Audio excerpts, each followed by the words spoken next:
Social media ने इतना तो सुनिश्चित कर दिया कि भारत के प्रधानमंत्री जवाहरलाल नेहरू को लोग पहले की भांति सम्मान की दृष्टि से शायद ही देख पाए।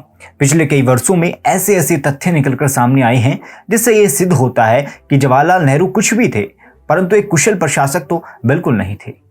नमस्कार, टीएफआई इतिहास एवं संस्कृति पर आपका स्वागत और मैं योगेश शर्मा आपको अवगत कराऊंगा कि कैसे भारत के एक पूर्व सैन्य प्रमुख से संबंधित दस्तावेजों के सार्वजनिक होने पर भारतीय खेमे में हलचल मची हुई है और कैसे ये जवाहरलाल नेहरू के व्यक्तित्व पर एक बहुत बड़ा प्रश्न चिन्ह खड़ा करती है। तो अविलंब आरंभ करते हैं।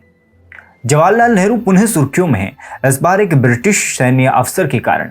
असल में ब्रिटेन में कुछ समय पूर्व ही जनरल फ्रांसिस रॉबर्ट बूचर से संबंधित कुछ दस्तावेज सार्वजनिक हुए हैं। इन्हें ब्रिटेन के नेशनल आर्मी म्यूजियम में रखा गया है और कुछ सूत्रों के अनुसार भारत नहीं चाहता कि ये समस्त दस्तावेज सार्वजनिक हों, परंतु ऐसा क्यों? जनरल बूचर स्वतंत्र भारत के सर्वप्रथम सैन्य प्रमुख थे जिन्होंने 1949 तक भारत को अपनी सेवाएं दी। तो समस्या क्या है? असल में जनरल बूचर से संबंधित कुछ दस्तावेज कुछ समय पूर्व सार्वजनिक हुए थे जिसमें जवाहरलाल नेहरू और कश्मीर के विषय पर कुछ अनसुनी तथ्य सामने आए हैं। उक्त दस्तावेजों के अनुसार जनरल बूचर नहीं चाहते थे कि भारतीय सैनिक कश्मीर के लिए एक लंबी लड़ाई लड़ें और उन्हें भारतीय सैनिकों की क्षमताओं पर भी संदेह था। उन्होंने जवाहरलाल नेहरू पर दबाव बनाया कि इस विषय को अंतर्राष्ट्रीय बनाएं और इसी के कुछ समय बाद कश्मीर के मुद्दे को यूएन तक ले जाया गया। परंतु जनरल बूचर का यह प्रथम प्रयास नहीं था। हैदराबाद पर भी उसने ऐसा ही रुख अपनाया था। यहाँ तक कि जवाहरलाल नेहरू की भांति वो भी नहीं चाहता था कि भारतीय सेना हैदराबाद को मुक्त कराने में सक्रिय भूमिका निभाए।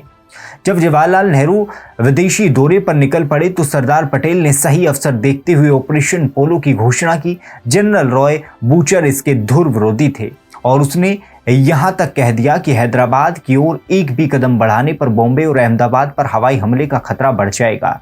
इस पर सरदार पटेल ने उसकी चिंता को हंसी में उड़ाते हुए कहा कि जब ब्रिटेन द्वितीय विश्व युद्ध को झेल सकती है तो फिर बॉम्बे और अहमदाबाद ऐसी झटकों को कैसे नहीं सह सकता। परंतु जनरल बूचर तब भी नहीं माने।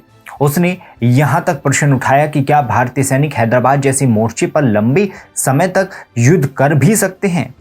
इस पर सरदार पटेल ने हंसते हुए कहा कि आपको क्या लगता है वो लोग एक हफ्ते भी टिक पाएंगे? ये बात शायद 12 सितंबर 1948 के आसपास बोली गई थी और अगले ही दिन हैदराबाद को निजाम शाही राजाकारों एवं कम्युनिस्टों के गठजोड़ से मुक्त कराने हेतु ऑपरेशन पोलो लॉन्च हुआ। सरदार पटेल के शब्दों को भारतीय थल सेना ने अनसुना नहीं जाने दिया और मेजर जनरल जयंतो नाथ चौधरी के नेतृत्व में भारतीय थल सेना ने हैदराबादी गुंडों को पटक पटक कर धोया।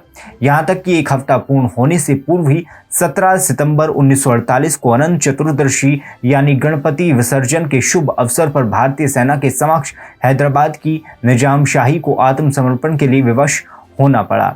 क्या अंग्रेजों के दबाव में फैलाया नेहरू ने रायता?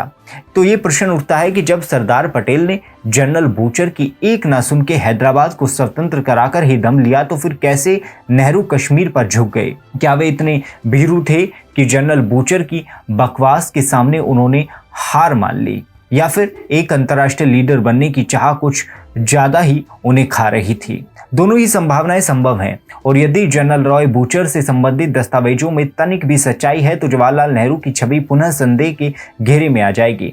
आपको हमारा वीडियो कैसा लगा कमेंट सेक्शन में अवश्य साझा करें।